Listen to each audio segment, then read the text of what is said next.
One would like to think that the days of exclusionary policies in sports are behind us. But it turns out that the UFC doesn't have an atomweight category, which is why Victoria Anthony has a bone to pick with Dana. Here's what she had to say about this. As Ronda Rousey's protege, you should expect nothing less from Victoria Anthony than to shake the table. And get this, she's gone ahead and done exactly that. When asked about her dream of becoming an atomweight champion in the UFC during her The All-Stars interview, Anthony complained about how it doesn't have an atomweight category.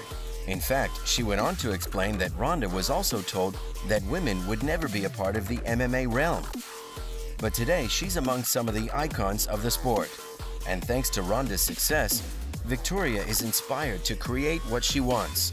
Not just that, but she also spoke on other atomweight girls' behalf. Simply put, they're all great, but don't get the chance to showcase their talents on the big stage. On top of that, she also explained that removing the lowest weight class is what transitioned her out of wrestling as well as into MMA. As far as what she plans on doing about this, well, the wrestling standout said that she intends to go against UFC President Dana White to create this platform for future fighters. Now that I've given you the scoop on what Ronda's protege is up to, the next thing will shock you. Victoria's own fan moment with another Hall of Famer. As many of you might know, since the beginning of her MMA career, Ronda has used the name Rowdy as a tribute to WWE Hall of Famer Roddy Piper. That's because the legendary pro wrestler has inspired her to a deep extent. In one of her interviews, she revealed something rather interesting. Piper, believe it or not, had given her the approval to use the name when they met during a training session many years ago. In a more recent interview, however, she revealed that she received another gift from her favorite. From what we know, Piper's son, Colton Toombs, came backstage before the UFC star's appearance in the Women's Royal Rumble matches. And guess what? He presented her with his father's jacket. This gesture, according to Ramona Shelburne, almost reduced Ronda to tears. Ronda, you might have noticed, used to come out to the ring in a leather jacket similar to what Piper used to wear. From that to owning the real thing, you've got to admit that she's come a long way. But now let's take a trip down memory lane.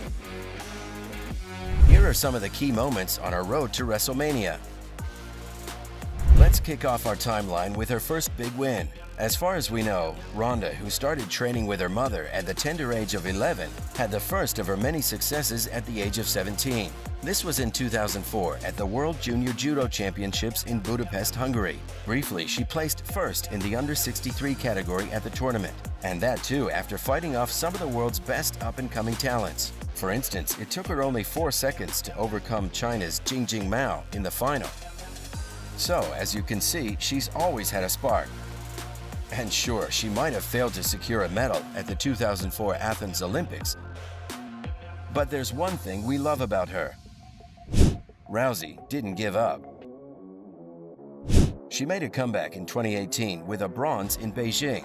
Unfortunately, she lost during her quarterfinal fight with the Netherlands veteran judoka Edith Bosch. But luckily, she succeeded in overcoming Annette Bohm to make it onto the podium. This win marked her as the first American woman to win a medal in judo.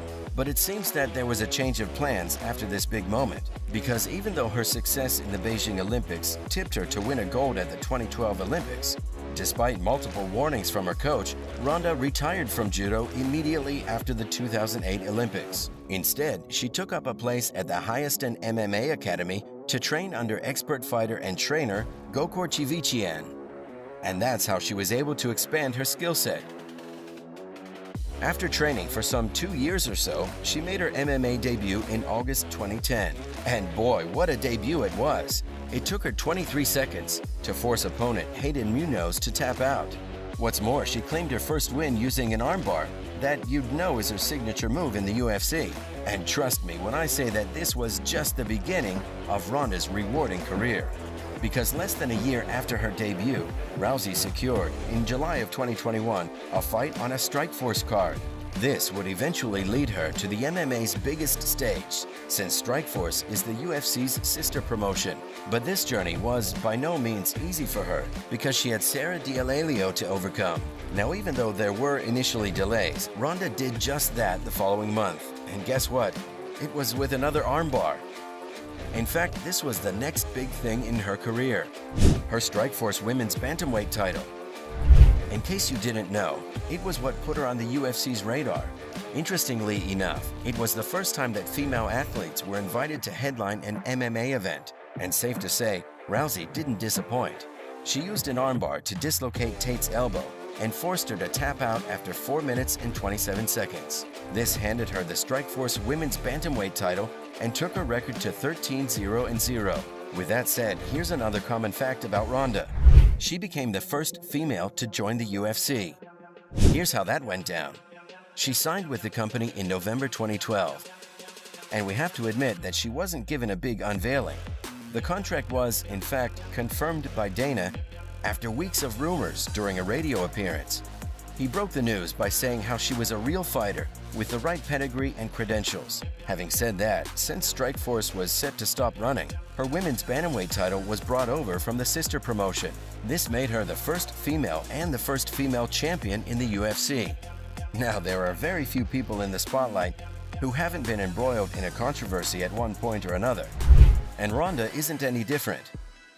Rousey's biggest controversy came in the wake of the Sandy Hook school shooting in December 2012, which left 26 students and teachers dead. Ronda came under fire for sharing a video to her Twitter, suggesting that the shooting was staged. This was a challenging period for her because people were calling for her suspension. However, it didn't derail her career.